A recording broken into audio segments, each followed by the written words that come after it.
Ce qui m'a amené à suivre cette formation, c'est que je suis comédienne professionnelle. Je suis actrice de cinéma, donc j'avais longtemps évolué devant la caméra. Puis à un moment donné, j'ai voulu aller voir ce qui se passait de l'autre côté. Ce qui m'a amené au Forut Media Centre et j'ai suivi là-bas une formation de base où j'ai été initiée au rudiment du métier de l'audiovisuel. Donc cet enseignement était distillé à l'époque par les professeurs Harfal, M. Seydi et notamment d'autres professeurs. Il y avait même, je pense, des réalisateurs de renommée quand même qui donnaient ces cours. Donc les cours qu'on recevait, c'était d'abord l'initiation à la caméra. On avait aussi des cours de montage, d'infographie et de réalisation. Et il nous intéressait également à la lumière, à l'éclairage.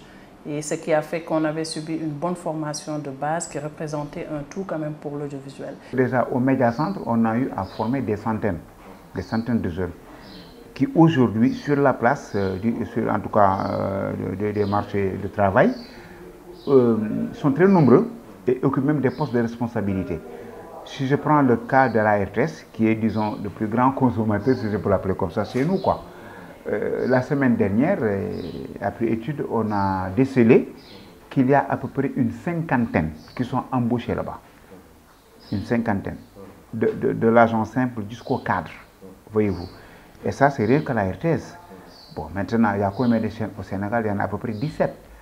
Et dans chaque chaîne, vous trouverez des jeunes que nous avons formés. Ça nous a permis d'être reçus au niveau des télévisions à l'époque. Notamment, moi, je suis allée directement à la RTS où j'ai subi un stage en caméra. Donc, ce qui m'a permis plus tard de me faire embaucher par Feu Ousmane Masseck Ndiaye, qui à l'époque avait une boîte de production, Ousmane Masseck Ndiaye, qui était pour ses dernières fonctions président du Conseil économique et social. Et j'ai travaillé là-bas pendant 6 ans. Et j'ai été débouchée en 2011 par la télévision Futur Média, où je suis arrivée comme responsable de la prod et depuis 2015, chef de division de la production de l'ensemble du groupe. Donc, comme je le disais, sous forme de continuité, nous, on est à la 4e promotion de l'Académie des métiers. À la 4e promotion. Et chaque fois que ces jeunes sortent de l'école et qu'ils, en tout cas, formulent des demandes de stage au niveau de ces structures de télévision, souvent ils sont pris sous forme d'essai. Bon, maintenant, il appartiendra bien entendu aux jeunes de convaincre, n'est-ce pas, après pour se faire garder. Entre allumer et éteindre, il y a énormément de choses. Et ça, il n'y a que l'école qui peut l'apporter. Mais ces écoles, encore une fois, aujourd'hui, n'ont pas fait une grande publicité autour d'elles, ce qui fait que, disons, 90%, en tout cas, si je prends l'exemple de la télévision Futur Média, ne viennent pas d'une école. Et je pense que ça, c'est un manque à gagner. Le métier pour moi qui embauche le plus au Sénégal aujourd'hui en ce qui concerne les jeunes, c'est les métiers de l'audiovisuel, c'est les télévisions. Ce n'est pas saturé. Aujourd'hui, on n'a plus besoin de secrétaires, ni de réceptionnistes, ni de certaines fonctions ont tendance à disparaître. Mais il y a un corps de métier aujourd'hui qui peut trouver du travail, c'est des techniciens de l'audiovisuel. Il y a du boulot dans les télévisions. Mais malheureusement, ceux qui atterrissent encore aujourd'hui dans les télévisions n'ont pas subi de formation. Et nous, on aimerait véritablement que ces jeunes qui sortent d'ici, parce que c'est notre credo d'ailleurs, les jeunes qui sortent d'ici, ils sortent avec un savoir-faire. C'est des jeunes qui, dès qu'ils sortent, qui sont prêts à l'emploi. Certes, l'audiovisuel n'est pas quelque chose de figé, c'est-à-dire lorsque vous sortez avec votre diplôme, ça ne veut pas dire que voilà, j'ai mon diplôme, maintenant je suis caméraman, je suis preneur de son, je suis monteur, je suis cela. Non, non. C'est-à-dire, à force, il faut continuer à travailler. Nous alternons théorie et pratique. Il y a 30% de théorie et beaucoup de pratique, 70% de pratique. Mais il faut que les jeunes s'approprient cette théorie-là. Il faut qu'ils connaissent les bases, qu'ils sachent que, écoutez, que l'audiovisuel, c'est comme une grammaire, qu'il faut connaître les règles. Ça a été un apport parce que j'ai l'habitude de dire quand je tiens des réunions avec les techniciens de la production que moi j'étais camérawoman à la base. Donc si je suis arrivée responsable et plus tard chef de division, c'est parce que j'avais appris un tout.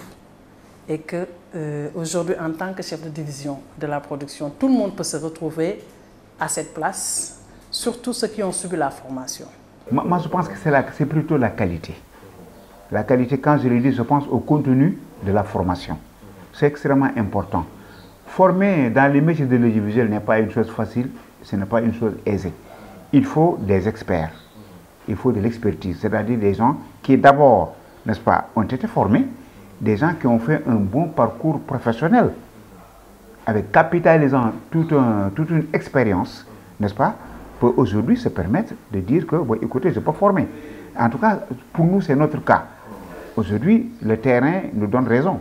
On a beaucoup de jeunes qui ont préféré devenir des freelances. Pourquoi? Parce que ce sont eux qui tournent aujourd'hui. Beaucoup de films et pratiquement toutes les séries qui se tournent ici au Sénégal et même dans la sous-région. Oui, oui. Ils sont sortis de l'ADM ou bien de l'Académie des métiers ou de Mediacentre, anciennement. Le Sénégal est très vierge dans le domaine de la production audiovisuelle. Il y a énormément de choses à dire, il y a énormément d'histoires à raconter, il y a énormément de choses à partager. Et les jeunes, en leur donnant ce savoir-faire, en leur inculquant ce savoir-faire, maintenant avec un appareil photo ou avec votre téléphone portable, vous pouvez raconter votre histoire. Vous voyez. Donc, les perspectives sont tellement multiples. Et actuellement, dans le domaine de la communication, qui n'a pas besoin de vidéo? On est en train de faire une vidéo sur l'école. Ben, le paysan a besoin d'une vidéo aussi pour connaître. Le mécanicien, pareil. Donc, pour moi, il faudrait que ces jeunes-là se l'approprient. J'ai l'habitude de dire que la nature a horreur du vide. Donc, si les jeunes ne s'approprient pas ce matériel, ne s'approprient pas ce savoir-faire, pour raconter, pour expliquer leur culture, il y a énormément de choses à dire, ben écoutez, quelqu'un d'autre va le faire à leur place. Et ce quelqu'un d'autre, est-ce qu'il le fera bien? Est-ce qu'il ne va pas pervertir notre culture? Est-ce qu'il ne va pas pervertir peut-être l'histoire qu'on veut raconter, ainsi de suite?